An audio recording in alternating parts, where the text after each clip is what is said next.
होगा।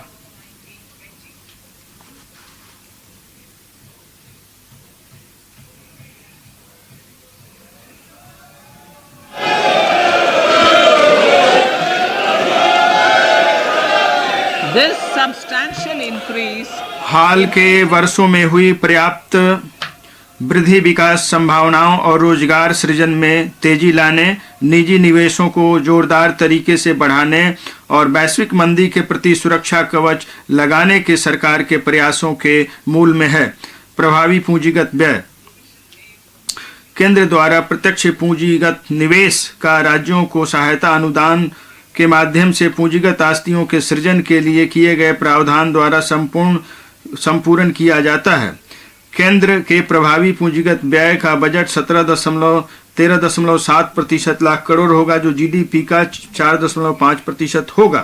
राज्य सरकारों को पूंजीगत निवेश के लिए सहायता, मैंने और संरचना में निवेश में तेजी लाने और राज्यों को संपूरक नीतिगत कार्रवाइयों के लिए प्रोत्साहित करने के लिए 1.3 लाख करोड़ के उल्लेखनीय रूप से बड़े परिव्यय के साथ राज्य सरकारों के लिए 50 वर्षीय ब्याज मुक्त ऋण को एक और वर्ष जारी रखने का निर्णय लिया है।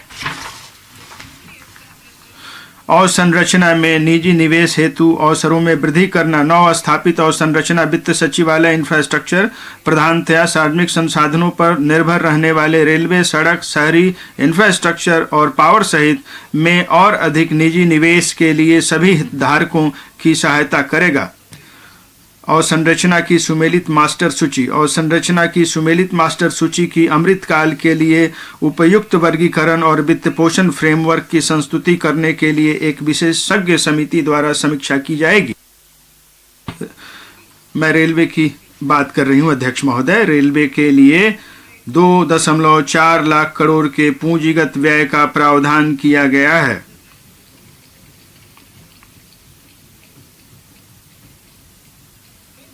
अब तक का यह सर्वाधिक परिव्यय वर्ष 2013-14 में किए गए परिव्यय से लगभग 9 गुना ज्यादा है।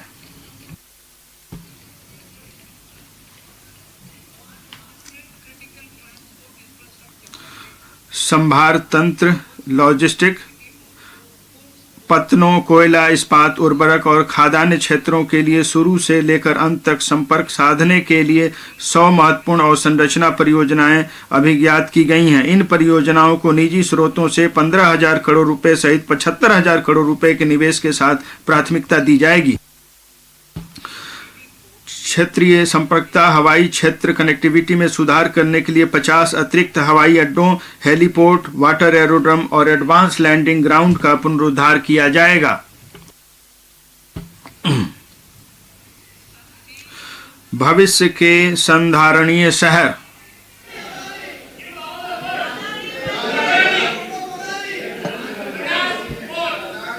states and cities. राज्यों और शहरों को इस बात के लिए प्रोत्साहित किया जाएगा कि वे हमारे शहरों को भविष्य के संधारणीय शहरों में रूपांतरित करने के लिए शहरी आयोजना, सुधार और कार्रवाइयां करें।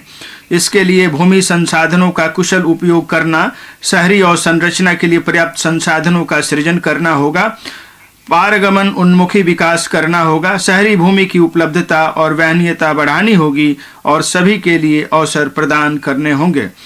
म्युनिसिपल बॉन्ड के लिए शहरों को तैयार करना, संपत्ति कर व्यवस्था में सुधार लाकर और शहरी अवसंरचना पर प्रयोक्ता प्रभार लगाकर शहरों को म्युनिसिपल बॉन्ड के लिए अपनी ऋण प्राप्ति योग्यता में सुधार करने के लिए प्रोत्साहित किया जाएगा। शहरी अवसंरचना विकास निधि IRDF की तरह प्राथमिकता प्राप्त क्षेत्र उधारी न्यूनता के उपयोग के माध्यम से शहरी अवसंरचना विकास निधि की स्थापना की जाएगी। इसका प्रबंधन राष्ट्रीय आवास बैंक द्वारा किया जाएगा और इसका उपयोग टियर 2 और टियर 3 शहरों में शहरी अवसंरचना के विकास सृजन हेतु सार्वजनिक एजेंसियों द्वारा किया जाएगा। राज्यों को UIDF का उपयोग करते समय उपयुक्त प्रयोक्ता प्रभारों को लागू करने के लिए 15वें वित्त आयोग के अनुदान के साथ साथ मौजूदा स्कीमों से संसाधन जुटाने के लिए प्रोत्साहित किया जाएगा। हम इस उद्देश्य के लिए 10,000 करोड़ प्रति वर्ष की राशि उपलब्ध कराने की उम्मीद करते हैं। शहरी स्वच्छता, सभी शहरों और कस्बों में सेप्टिक टैंकों और सीवरों का मल कीचड़ बाहर निकालने के लिए मैन होल को मशीन होल के रूप में प्रयोग करके 100% मशीनी तरीके से साफ किया जाएगा।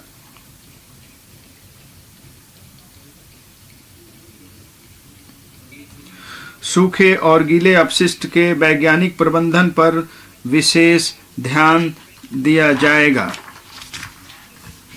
माननीय अध्यक्ष महोदय, हमारे प्रधानमंत्री जी ने कहा है कि सुशासन राष्ट्र की नीति का प्रगति का मूल मंत्र है। हमारी सरकार ऐसी पारदर्शी और जवाबदेह प्रशासन की व्यवस्था करने के लिए प्रतिबद्ध है जो आम नागरिक की बेहतरी और कल्याण के लिए कार्य करे।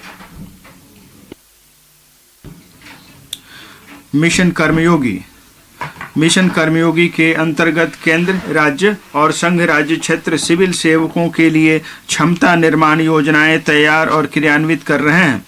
सरकार ने एकीकृत ऑनलाइन प्रशिक्षण के लिए आई गॉट कर्मयोगी नामक एक प्लेटफॉर्म भी शुरू किया है, जिस पर लाखों सरकारी कर्मचारियों को अपने कौशलों का उन्नयन करने के लिए और लोक केंद्रित दृष्टिकोण अपनाने के लिए निरंतर सीखने के अवसर मिलेंगे। महोदय, व्यापारिक सुगमता को बढ़ावा देने के लिए 39,000 से अधिक अनुपालनाओं को कम किया गया है और 3,400 से अधिक विधिक उपबंधों को अपराध की श्रेणी से हटाया गया है।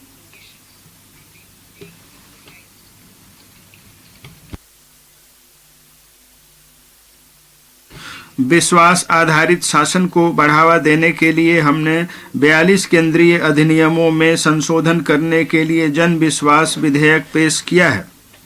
इस बजट में हमारी अर्थव्यवस्था के सामर्थ्य को सामने लाने के लिए अनेक उपायों का प्रस्ताव किया गया है।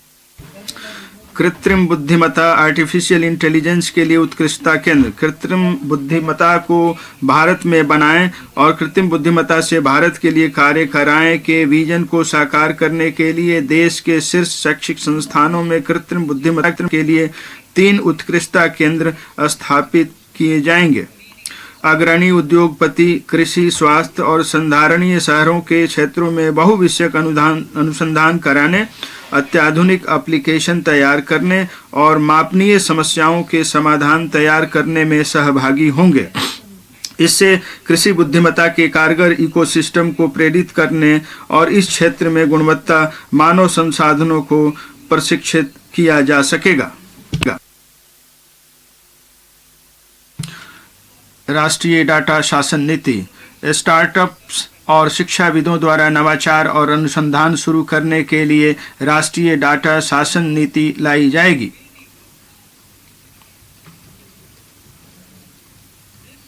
इससे अज्ञात नाम से आने वाले डाटा तक पहुंच बनाने में मदद मिलेगी। अपने ग्राहकों को जाने प्रक्रिया का सरलीकरण किया जाएगा। एक आकार सबके लिए उपयुक्त के बजाय जोखिम आधारित मानदंड अपनाकर केवाईसी प्रक्रिया को सरल बनाया जाएगा। वित्तीय क्षेत्र के विनियामकों को ऐसी केवाईसी प्रणाली रखने के लिए प्रोत्साहित किया जाएगा जो डिजिटल भारत की जरूरतों को पूरा करने के लिए सहज हो सके। पहचान और पते के अद्यतनीकरण के लिए वन स्टॉप समाधान। विभिन्न सरकारी एजेंसियों, विनियामकों और विनियमित निकायों द्वारा बनाए रखे गए व्यक्तियों की पहचान और पते के मिलान और अद्यतनीकरण के लिए वन स्टॉप समाधान की व्यवस्था की जाएगी, जिससे डिजी लॉकर सेवा और आधार का मूलभूत पहचान के रूप में प्रयोग किया जाएगा। अध्यक्ष महोदय, सामान्य बिजनेस पहचानकर्ता। जिन बिजनेस प्रतिष्ठानों के लिए अस्थायी खाता संख्या होना अपेक्षित है, उनके लिए विनिर्दिष्ट सरकारी एजेंसियों की सभी डिजिटल प्रणालियों के लिए पैन को सामान्य पहचानकर्ता के रूप में प्रयोग किया जाएगा। इससे कारोबार करना आसान होगा और इसे विधिक अधिदेश के जरिए कार्यान्वित किया जाएगा। एकीकृत फाइलिंग प्रक्रिया। एक ही सूचना को विभिन्न सरकारी एजेंसियों के पास अलग अलग प्रस्तुत करने की अपेक्षा से बचने के लिए एकीकृत फाइलिंग प्रक्रिया वाली प्रणाली स्थापित की जाएगी। सूचना या विवरणी को एक सामान्य पोर्टल पर सरलीकृत प्रारूपों में दायर करने के इस प्रक्रिया को दायरकर्ताओं के विकल्प के अनुसार अन्य एजेंसियों के साथ साझा किया जाएगा। विवाद से विश्वास 1, सूक्ष्म लघु मध्यम उद्यमों एमएसएमई के लिए राहत। कोविड अवधि के दौरान यदि एमएसएमई अपनी संविदाओं को निष्पादित करने में विफल रहे तो बोली या निष्पादन प्रतिभूति से संबंधित जब्त राशि का 95% भाग सरकार और सरकारी उपक्रमों द्वारा उन्हें लौटा दिया जाएगा। इससे एमएसएमई को राहत मिलेगी। से विश्वास। विवाद से विश्वास 2।